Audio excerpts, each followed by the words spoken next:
Hi, I'm Tyler Simone, and this is the Happily Self-Conscious podcast, the show where it's cool to be self-conscious. As a personal development enthusiast, I love to learn how I can become better in all areas of life, and I want to share with you transformative tips and tricks to help you also become your best self.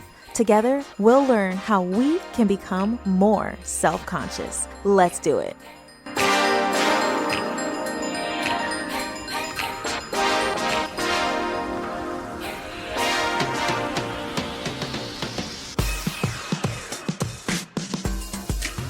Hello, and welcome to episode number 19 of the podcast. I hope you're doing well.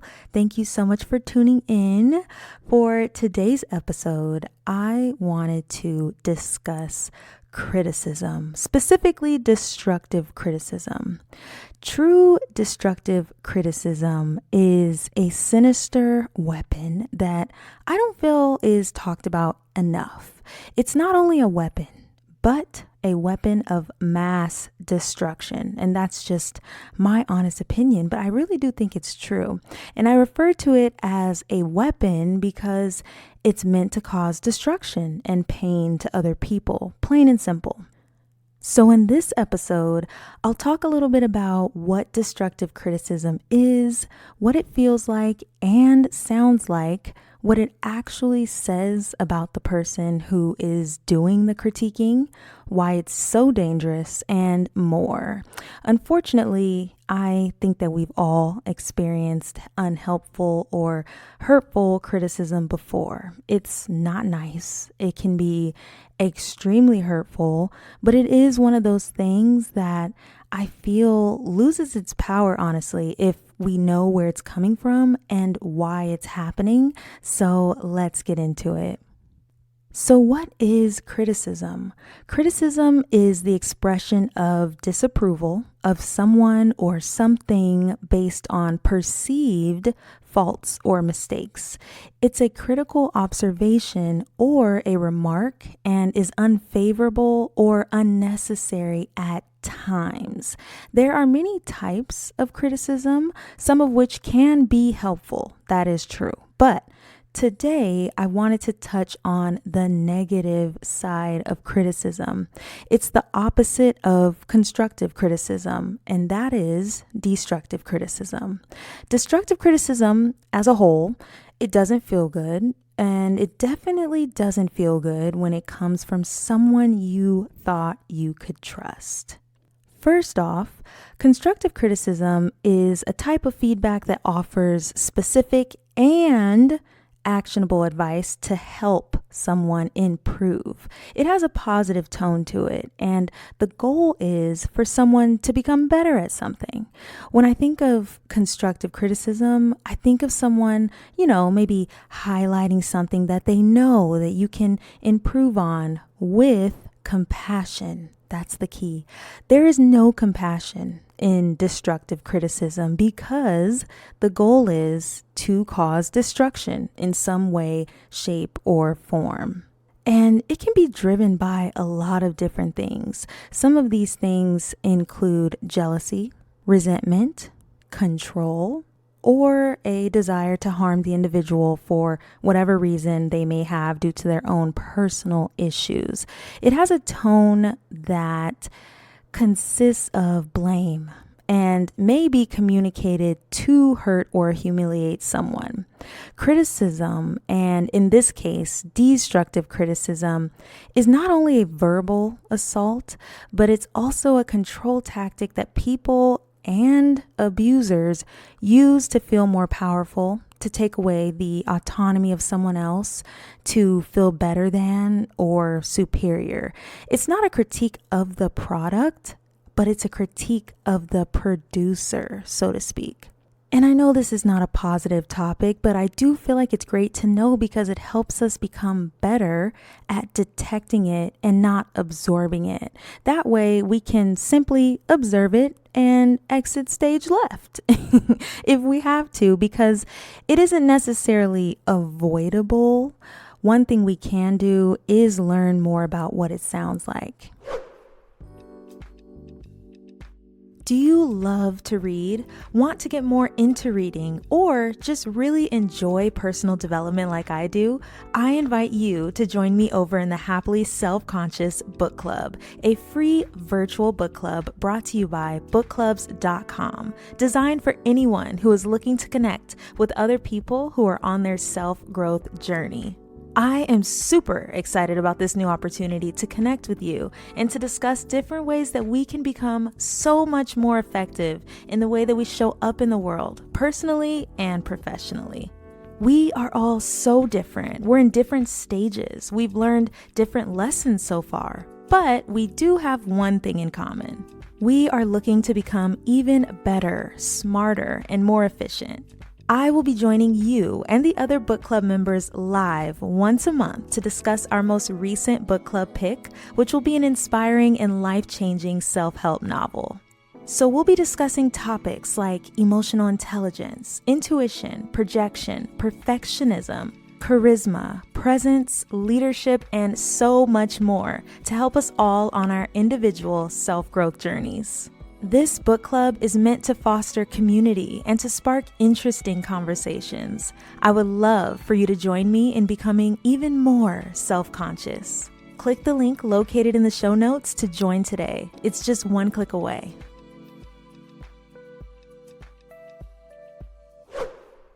If you've ever been criticized by someone, you probably know that it feels like an attack on your spirit, the core essence of who you are as a person, and that's why it's so hurtful.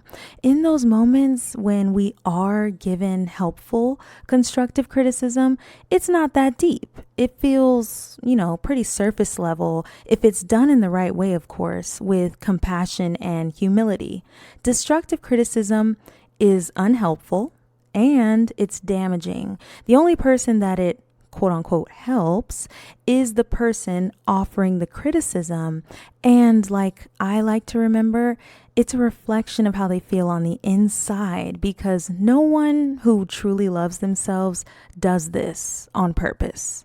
Here are a few examples of destructive criticism that you can watch out for in order to protect yourself from the negativity and the pain directed towards you. A negative or unkind tone is the first one, because I think that all of the following examples are typically communicated in a negative or unkind tone. Derogatory or demeaning comments, blatant insults, and this could be about anything. It could be about your appearance, what you like to do, your personality, and so on. Maybe they mock your passion or your shortcomings. It can be sarcastic or insulting remarks, general complaints that are vague and not specific at all. And this one can go unnoticed because it's a very passive form of criticism. These complaints, they hint at something, but they aren't specific, which can lead you to question yourself or ask for more information, which can make you feel worse because it was a personal attack. Maybe there's no positivity or highlighting of good things. It's just strictly negativity and that's it. Comments that are made undermine you and your abilities, making you feel inadequate, discouraged, or just not enough. And when this happens, the other person is usually okay with you feeling this way. Oddly, it makes them feel better, although they'll probably never tell you that. Personal attacks against you as a person and not your actions or your work. Aggressiveness when communicating a complaint, which can involve blame shifting or shaming, or repeatedly pointing out your errors. All of these examples, they kind of remind me of a bully who is super unhappy with themselves, and that's honestly what it is. And I really love highlighting stuff like this because I hate for people, including me, us, everybody, to go on being hurt by other people who won't deal with their own issues. And that's truly one of the main reasons why I love doing this and sharing the things that I learn, is that I want for us all to be more aware of these tactics being used by people who don't reflect on themselves. They don't do the work, and apparently they have no desire to become better human beings. feelings. The more we know, the less of an effect that they can have on us. And sometimes we do have to go through situations to learn the lessons firsthand. I know I have. I've definitely been in situations where aspects of my personality and the things that I love were critiqued in the most hurtful ways, and it can be really soul crushing. I've had moments where I didn't feel like I was enough or like something was wrong with me, but not anymore, that's for sure. I realized that I can't rely on other people to want to be kind or to simply try their best, because sadly, sometimes they just seek to bring other people down. That's literally their goal.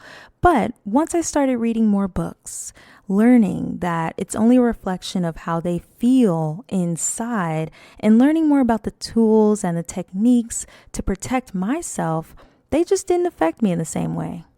The truth is that on our way to creating the life that we want, in the midst of developing better habits for ourselves and growing, we are going to come in contact with craziness like this.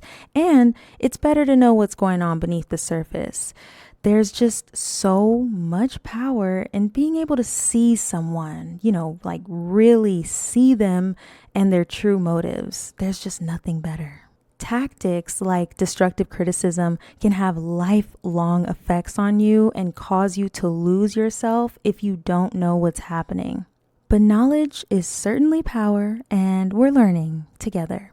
One more point I wanted to make sure that I mentioned is that because this is often an abuse tactic used to hurt and tear people down, when someone is critical of something that you love, people that you love, a passion of yours, characteristics of your personality, that is more than enough of a reason to walk away, whether it is a friendship or a relationship.